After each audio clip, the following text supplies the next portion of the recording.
आपने भी CUET UG 2025 का एग्जाम दिया है और आपके भी माइंड में एक क्वेश्चन है देश के टॉप यूनिवर्सिटीज में एडमिशन लेने का कि उसमें एडमिशन कितने नंबर तक होगा, क्या इसके एडमिशन की प्रोसेस रहेगी।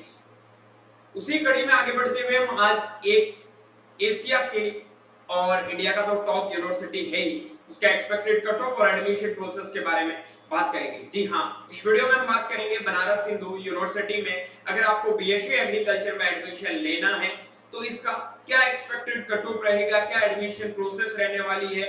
और आपके माइंड में एक क्वेश्चन भी चल रहा है, यार इतनी बड़ी यूनिवर्सिटी है तो यहाँ का कितना प्लेसमेंट होता है, प्लेसमेंट का क्या सीन है, आपके लिए फ्यूचर की क्या क्या अपॉर्चुनिटीज हो सकती है और फी स्ट्रक्चर, सीट मैट्रिक्स का क्या सीन है, तमाम प्रकार की चीजों के बारे में इस वीडियो में हम डिस्कस करने वाले हैं। So hello everyone, welcome back on your YouTube channel Agri Capital. Myself Mai Chaudhary, student of Banaras Hindu University. Video को स्टार्ट करने से और आगे बढ़ने से पहले एक छोटी सी रिक्वेस्ट है, चैनल को सब्सक्राइब नहीं किया है तो चैनल को सब्सक्राइब करके बेल आइकन को प्रेस जरूर कर लेना। चलिए स्टार्ट करते हैं वीडियो को। सबसे पहले हम बात कर लेते हैं कि भाई इसमें एडमिशन का प्रोसेस है वो क्या रहने वाला है। अब देखो, बीएचयू में एडमिशन लेना तो हर एक स्टूडेंट का सपना होता है, ठीक है, चाहे वो कितने भी अमीर परिवार से हो, चाहे वो कितने भी गरीब परिवार से हो, क्योंकि यहाँ का कोई ज्यादा फीस आपका लगने वाला है नहीं और टॉप लेवल का यूनिवर्सिटीज है। और यूजी के लिए अगर मेरे से एक बार तो आईआरए के साथ में भी कंपैरिजन करके पूछा जाए कि यूजी के लिए एग्रीकल्चर में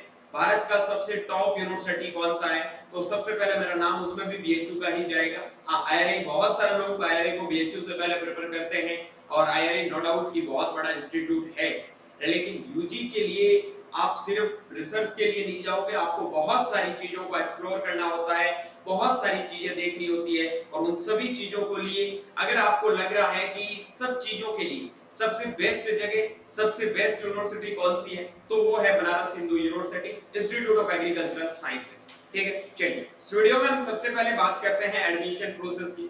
तो दोस्त, एडमिशन प्रोसेस की मैं आपको यहाँ पे कहानी सुनाऊं तो यहाँ पे दो एडमिशन के प्रोसेस है, ठीक है, दो रास्ते हैं एडमिशन में। पहला तो है आपका बीएचयू खुद की काउंसलिंग। आपको पता है आपको सीयूईटी का एग्जाम तो देना ही है, सीयूईटी का एग्जाम दिया, सीयूईटी एग्जाम के बाद में मार्क्स हो गए। अब मार्क्स आने के बाद में दो एडमिशन के रास्ते हैं। पहला है आपका बीएचयू खुद की काउंसलिंग, दूसरा है आपका आईसीएआर काउंसलिंग, आईसीएआर काउंसलिंग, ठीक है।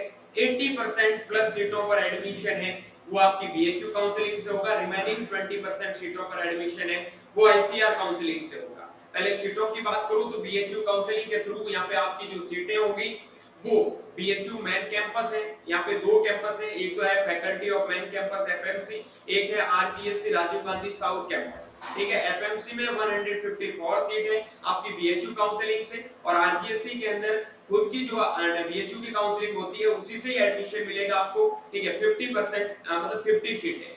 उसके बाद में बात कर लेते हैं आईसीआर काउंसलिंग से। तो आईसीआर काउंसलिंग में आरजीएससी में कोई सीट नहीं है, एफएमसी के अंदर जो आपकी 34 सीटें हैं उनमें एडमिशन होता है। बाकी आपका रिजर्वेशन कोटा है वो अलग है, उनको हमें साथ में लेने की कोई जरूरत है नहीं। तो ये एडमिशन का यहाँ प्रोसेस होगा। बीएचयू की खुद की काउंसलिंग की जो साइट होगी उसके ऊपर जैसे ही काउंसलिंग स्टार्ट होगी हम सबसे पहले आपको बता देंगे, टेलीग्राम व्हाट्सएप ग्रुप में ज्वाइन हो जाए, वीडियो के डिस्क्रिप्शन बॉक्स में लिंक मिल जाएगा। आईसीआर काउंसलिंग की बात करूं तो आईसीआर की जब काउंसलिंग होती है तो उसमें यूनिवर्सिटी चॉइस का ऑप्शन आता है, तो उसमें आपको एक फैकल्टी ऑफ मतलब एग्रीकल्चर जिसमें बनारस हिंदू यूनिवर्सिटी का नाम आएगा, उसमें जाके आपको बीएचयू सेलेक्ट करोगे, जहां पे जिस चॉइस में डालोगे उसके अकॉर्डिंग आपको मिलेगा, ठीक है। अब सबसे इंपॉर्टेंट अब का जो कॉमन डाउट है, सर कट ऑफ क्या जा सकता, पहले तो बीएचयू खुद की काउंसलिंग की कट ऑफ की बात करूंगा, फिर आईसीआर काउंसलिंग की कट ऑफ की बात करूंगा, कैटेगरी वाइज कट ऑफ बताऊंगा, पहले राउंड की क्या कट ऑफ जाती है, लास्ट राउंड तक आपको कितने मार्क्स तक बीएचयू मिल सकता है। एक एक चीज को पहले अच्छे से लॉजिक के साथ समझने की ट्राई करें, उसके बाद में आप इस वीडियो में कोई भी अगर आपको ब्लेम करना, चैलेंज करना है तो आप चैलेंज कर सकते हैं। बहुत सारे लोग मार्केट में आके 650 700 कट ऑफ बता रहे हैं, मुझे नहीं समझ आ रहा है कि वो कट ऑफ किस बेसिस पे बता रहा है। मैं जो भी आपको कट ऑफ बताऊंगा उसके पीछे आपको लॉजिक देके समझाऊंगा, अगर समझने वाला बच्चा होगा तो उस चीज को अच्छे से समझने की कोशिश करेगा। सबसे पहले बात करते हैं आपके एक्सपेक्टेड कट ऑफ के बारे में। तो ये तो है यहाँ पे आपकी बीएचयू खुद की काउंसलिंग, बीएचयू खुद की काउंसलिंग, ठीक है भाई, क्या लिखा, बीएचयू खुद की काउंसलिंग, बीएचयू खुद की काउंसलिंग, ठीक है।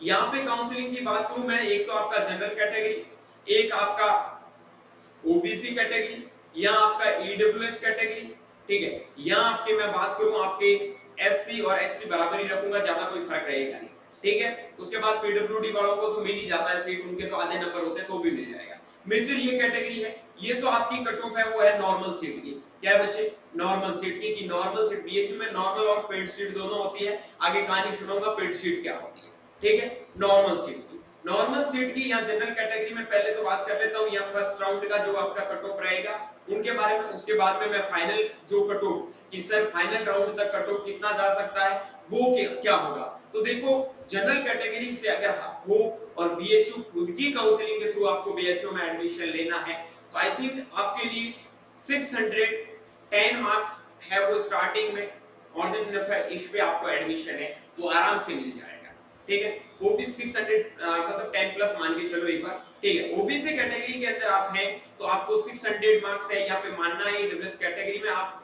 595 मार्क्स मान सकते हैं, एसटी एससी कैटेगरी में आप 570 मार्क्स है वो एक बार के लिए मान के चलो, हालांकि इससे कम भी कट ऑफ जाता है वो बात की बात है।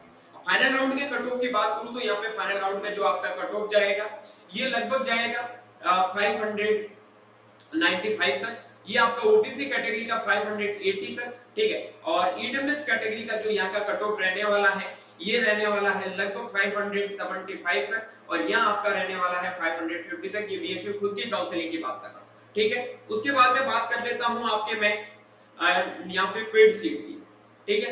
तो पेड सीट का कट ऑफ जो यहाँ मैंने कट ऑफ बताया है उनसे आप 5 से 10 नंबर कम कर लेना, उससे ज्यादा फर्क पड़ता नहीं है। कहने का तात्पर्य ये है कि बीएचयू में नॉर्मल सीट पे 5000 फीस लगती है, तो पेड सीट में आपकी 35,000 रुपए पर सेमेस्टर है वो फीस लगने वाली है इस साल। आगे मैं फीस स्ट्रक्चर शीट मैट्रिक्स के साथ में और चीजें डिटेल में समझाने की मतलब कोशिश करूंगा, ठीक है। तो ये आपके बीएचयू का एक्सपेक्टेड कट ऑफ रह सकता है, बीएचयू खुद भी काउंसलिंग के थ्रू बता रहा हूं, ये चीज ध्यान रखना।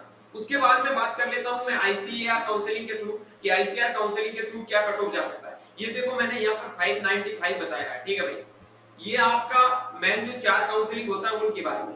मॉपअप राउंड में यहाँ आपका लगभग 10 से 15 नंबर कट ऑफ है, वो और भी कम जा सकता है, 20 नंबर भी कट ऑफ कम जा सकता है। ये लास्ट ईयर की चीजें बता रहा हूँ, उसके साथ में बता रहा हूँ, क्योंकि लास्ट टाइम में जब मॉपअप राउंड तक बच्चे आते हैं तो ऑलमोस्ट बच्चे कहीं ना कहीं सेलेक्ट हो जाते हैं, तो उनकी वजह से आपका कट ऑफ है वो 20-20, 25-25 नंबर का भी फर्क डाल के चला जाता है। तो ये चीज आपको ध्यान रखना। अगर लास्ट राउंड तक आप वेट करते हैं बीएचयू में आपको एडमिशन लेना है तो आप मान के चलना यहाँ पे 20 नंबर से 25 नंबर इस पे भी आप कम करके चल सकते हो कि लास्ट राउंड तक कोई भी बच्चा अगर वेट करता है तो यहाँ मैंने 595 नंबर बताए हैं, अगर आप लास्ट राउंड तक जाएंगे तो आपको 570 नंबर 560 नंबर पे भी कॉलेज मिलेगा, ठीक है। लेकिन ये लास्ट राउंड की कहानी है। स्टार्टिंग में आप सोच रहे हो ना कि 550 कट ऑफ चला जाएगा, 540 कट ऑफ चला जाएगा, वो थोड़ा कम चांसेस है, क्योंकि नॉर्मलाइजेशन में देखो ये मैं एक नॉर्मल कट ऑफ बता रहा हूँ, काफी बच्चों के नॉर्मलाइजेशन में अगर कट ऑफ कम गया तो ये 10 नंबर है वो कम भी हो सकता है, इससे ज्यादा नहीं रहेगा।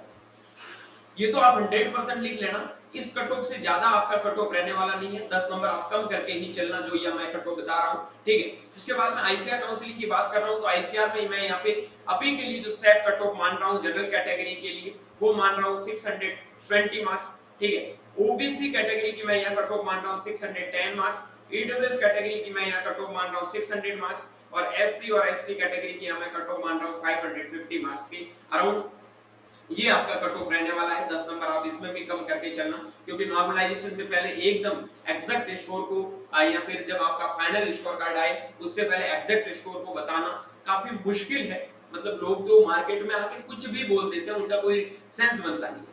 अब मैं आपको थोड़ा लॉजिक देता हूँ, समझना बात को। बात करता हूँ मैं लास्ट ईयर 2024 के कट ऑफ में, तो पेपर आपका 600 नंबर का था और इस बार आपका पेपर 750 नंबर का है। मैं बाकी कट ऑफ के बारे में नहीं बताऊंगा। जो लास्ट ईयर का मेन मतलब मेजर जो कट ऑफ गया था जनरल कैटेगरी का स्टार्टिंग का जो 510 नंबर के समथिंग था, और लास्ट में जो कट ऑफ गया था वो 480 नंबर था, ठीक है, इतना फर्क था।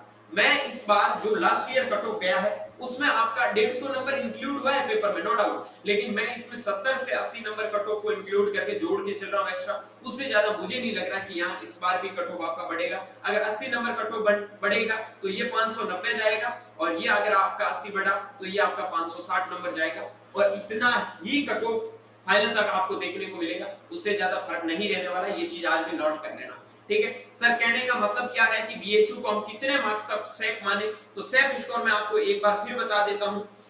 यहाँ पे शेप स्कोर मान लेना, बीएचयू में जिन बच्चों को एडमिशन लेना है, जनरल कैटेगरी, ये मैंने एक कट ऑफ बताई थी, ओबीसी कैटेगरी, ईडब्ल्यूएस कैटेगरी, और ये आपका एससी और एसटी। सर मुझे कोई मतलब नहीं है पेड सीट नॉर्मल सीट, मुझे बीएचयू काउंसलिंग से बीएचयू में ही एडमिशन लेना है, तो मेरे लिए सेप स्कोर क्या होगा, तो जनरल कैटेगरी में अगर आपके 570 मार्क्स आ रहा है तो एक बार के लिए आप 100% शेप मानना। ओबीसी कैटेगरी के अंदर आपके अगर 550 मार्क्स आ रहा है तो आप अपने आप को सेफ मानना। ईडब्ल्यूएस कैटेगरी में अगर आपके 540 मार्क्स आ रहे हैं तो आप अपने आप को सेफ मानना। एससी एसटी कैटेगरी में अगर आपके 480 मार्क्स भी आ रहे हैं तो बीएचयू के लिए एक बार के लिए आप अपने आप को 100% शेफ मान सकते हो कि इतने मार्क्स है तो आपके बीएचयू में एडमिशन करवाने से कोई भी रोकने वाला नहीं है। ठीक है, तो ये चीज आप लॉजिक के साथ में समझने का प्रयास करना। और आईसीआर काउंसलिंग के थ्रू किसी को भी बीएचयू में एडमिशन चाहिए तो उनके लिए मैं यहाँ पे सेप स्कोर मानूंगा 600 मार्क्स, यहाँ पे मैं मानूंगा 590 स्कोर, यहाँ पे मैं मानूंगा 580 के समथिंग,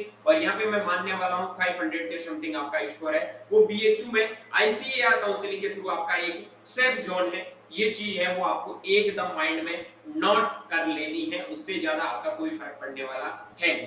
ठीक है भाई, अब हम आगे बात कर लेते हैं सीट मैट्रिक्स के बारे में। तो बीएचयू में यहाँ पे एडमिशन लेने के लिए आपके सब्जेक्ट कॉम्बिनेशन है, वो आपको 3 सब्जेक्ट है वो चूज करने हैं। यहाँ पे कहीं मेंशन नहीं है कि जो आपके 12th में, मान लो 12th में आपका एबीसी था तो यहाँ पे आप एबीसी से ही पेपर दो, ऐसा आईसीआर में है, लेकिन बीएचयू में ऐसा कोई मेंशन नहीं है। एग्रीकल्चर, बायोलॉजी, केमिस्ट्री भी आप चूज कर सकते हैं। ये लिखा CUET NT entrance subject with code for admission, और आप है वो केमिस्ट्री, मैथमेटिक्स, फिजिक्स को भी चूज कर सकते हैं, बायोलॉजी, केमिस्ट्री, फिजिक्स को भी चूज कर सकते हैं। जो कॉम्बिनेशन आपने अगर सीयूईटी मान लो पीसीबीए से दिया है तो आप यहाँ पे ए बी सी के भी मार्क्स है वो डाल सकते हैं, कोई आपको इश्यू होने वाला नहीं है। ये चीज आपको ध्यान रखनी है, बस पेपर आपको उस सब्जेक्ट कोड के साथ में देना है। तो ये आपका कट ऑफ है यहाँ पे रहने वाला है। बाकी सर एबीसी ग्रुप का, पीसीबी ग्रुप का, यहाँ का कट ऑफ का क्या सीन है, तो यहाँ देखो यार ज्यादा कोई फर्क पड़ने वाला है नहीं, सब बच्चों का कट ऑफ है वो ऑलमोस्ट बराबर ही आपका रहने वाला है। ठीक है, अब बात कर लेते हैं हम पेड सीट नॉर्मल सीट में। तो देखो आपकी जो पेड सीट है एफएमसी के अंदर 154 सीट है नॉर्मल और 23 पेड सीट है। ठीक है, 50 सीट आरजीएससी के अंदर आपकी पेड है। कहने का मतलब ये है कि लगभग 225 प्लस सीटें आपकी नॉर्मल और पेड सीट बीएचयू में हैं। ठीक है, फीस की बात करूं तो एफएमसी में पर सेमेस्टर आपका 10,000 रुपए फीस लगने वाला है। ये 10,000 एक बार दिखा रहा है, उसके बाद कम हो जाता, 5,000 रुपए लगेंगे। और यहाँ 30,000 रुपए ये आपका परमानेंट लगने वाला है। लास्ट ईयर इन्होंने कम करके 20,000 रुपए किया है। अब देखो काउंसलिंग का जो बुलेटिन आएगा उसमें ये कितने फीस देते हैं, लेकिन अभी इन्होंने 30,000 लिखे, लास्ट ईयर इन्होंने 20,000 रुपए पर सेमेस्टर कर दिए, बट ये हर साल फीस में ऊपर नीचे करते रहते हैं, उनके बारे में ज्यादा सोचने की जरूरत आपको है नहीं। ठीक है भाई, अब हम बात कर लेते हैं, ये देखो नॉर्मल सीट है बीएचयू काउंसलिंग से। ठीक है, आपके आईसीआर काउंसलिंग से जो यहाँ पे 34 सीट है वो अलग सीट है। अब हम बात कर लेते हैं मेंटोरशिप के बारे में। जिन भी बच्चों को ये जो मैंने कट ऑफ बताई है इनके अंतर्गत आपके नंबर आ रहे हैं ना, आप सोच रहे हैं मुझे एडमिशन चाहिए, तो डेफिनेटली आप एडमिशन लेने के लिए एग्री कैपिटल के मेंटोरशिप में एनरोल कर सकते हैं। मेंटोरशिप में एनरोल करने के लिए 9214005895 नंबर पे कांटेक्ट करके एनरोल कर सकते हैं। सर मेंटोरशिप क्या होती है? मेंटोरशिप का सीधा मतलब ये है कि आपके रिजल्ट के बाद में आपको कॉलेज तक भेजने का जो भी काम होगा वो पूरा जिम्मा हमारे ऊपर होगा। बाकी ज्यादा ये सारी चीजें यहाँ पे लिखी है ये आपको मिलने वाली है। तो मेंटोरशिप जिस भी बच्चे ने ज्वाइन कर लिया है वो बेफिक्र होके सो जाइए, उसको किसी भी चीज की चिंता करने की जरूरत नहीं है। सारी चीजें हम अच्छे से आपको करवाएंगे, कहीं पे भी भटकने की आपको जरूरत है नहीं। फीस आज भी 499 भी है, उस टाइम भी 499 भी थी जिस टाइम हमने मेंटोरशिप है वो स्टार्ट की है। लास्ट 3 साल में 2000 प्लस स्टूडेंट है, 2000 प्लस स्टूडेंट एग्री कैपिटल के मेंटोरशिप से सिलेक्टेड है। तो आप बिलीव अगर आपको हो रहा है तो आप ज्वाइन कर सकते हैं। उसके बाद में आगे बात कर लेते हैं प्लेसमेंट का क्या सीन है। तो बीएचयू एक टॉप लेवल का यूनिवर्सिटी है, नो डाउट कि यहाँ पे मोस्ट ऑफ दी बच्चों का प्लेसमेंट हो ही जाता है। सर कितना प्लेसमेंट होता है ज्यादा डिटेल में यहाँ चर्चा मैं नहीं करूंगा। प्लेसमेंट के लिए जिन लोगों का प्लेसमेंट का हुआ है उनके साथ में एक वीडियो बना के जल्दी बता दूंगा। हालांकि मैंने प्लेसमेंट के सीन का एक वीडियो बना रखा है, तो आपको डिस्क्रिप्शन बॉक्स में उसका लिंक प्रोवाइड करवा दूंगा। लास्ट ईयर का सीन है तो आप एक बार उस वीडियो को जरूर देखना। लेकिन फिर भी मैं बता देता हूँ यहाँ नॉर्मल प्लेसमेंट है 5 लाख टू 10 लाख पर एनएम हो जाता है। ये स्टार्टिंग की बात कर रहा हूं, मतलब 5 से 10 लाख रुपए तक का प्लेसमेंट है वो हर साल हो जाता है। अलग अलग कंपनी पे डिपेंड करता है, किसी का 5 लाख, किसी का 6 लाख, किसी का 7 लाख, किसी का 7.5 लाख, किसी का 8.5 लाख, किसी का 10 लाख। सब कंपनी का अलग अलग प्लेसमेंट होता है और उनमें से बच्चे सेलेक्ट होते हैं। तो नॉर्मल आपका 5 लाख से 10 लाख तक पर एनएम प्लेसमेंट हो जाता है जो बच्चा प्लेसमेंट पे जाता है। तो ये मान के चलना कि उसका 5 लाख तक का मतलब क्या है कि भाई 40 से 50 हजार रुपए वो बीएससी करने के बाद में अगर थोड़ा नॉर्मल पढ़ के जाएगा तो आराम से कमा सकता है। ये चीज आप बीएचयू में एडमिशन लेने पे एक श्योर कर सकते हैं। फ्यूचर अपॉर्चुनिटी, बीएचयू एक टॉप लेवल का यूनिवर्सिटी है। आप जिस भी कोने में जाना चाहते हैं उस कोने में जा सकते हैं। हर प्रकार की अपॉर्चुनिटी आपको यहाँ पे मिल जाएगी। किसी भी बच्चे को ज्यादा टेंशन लेने की यहाँ पे जरूरत है नहीं। बाकी बीएचयू से रिलेटेड आपकी कोई भी क्वेरी प्रॉब्लम है तो डेफिनेटली आपको बिना कोई हेजिटेशन के साथ में ये नीचे मेरे 9214005895 हेल्पलाइन नंबर दे रखे हैं, या फिर आप ये बहुत सारे मतलब इंस्टाग्राम पे, व्हाट्सएप पे, टेलीग्राम पे, कहीं पे भी आपको कांटेक्ट करना है तो आप कांटेक्ट करके आपकी क्वेरी सॉल्व कर सकते हैं। बाकी कमेंट बॉक्स आपके लिए ओपन है। कैसा लगा वीडियो, इसका रिस्पांस इस वीडियो के कमेंट सेक्शन में जरूर देना। उम्मीद के मुताबिक ये वीडियो आपको अच्छा लगा। वीडियो अच्छा लगा तो वीडियो को लाइक करके दोस्तों के साथ में शेयर जरूर करना। बाकी मिलता हूं जल्दी एक नई वीडियो और नए अपडेट के साथ में। तब तक के लिए स्वस्थ रहे, मस्त रहे, देखते रहे एग्री कैपिटल का YouTube channel Mai Chaudhary BHU के साथ। Thank you very much.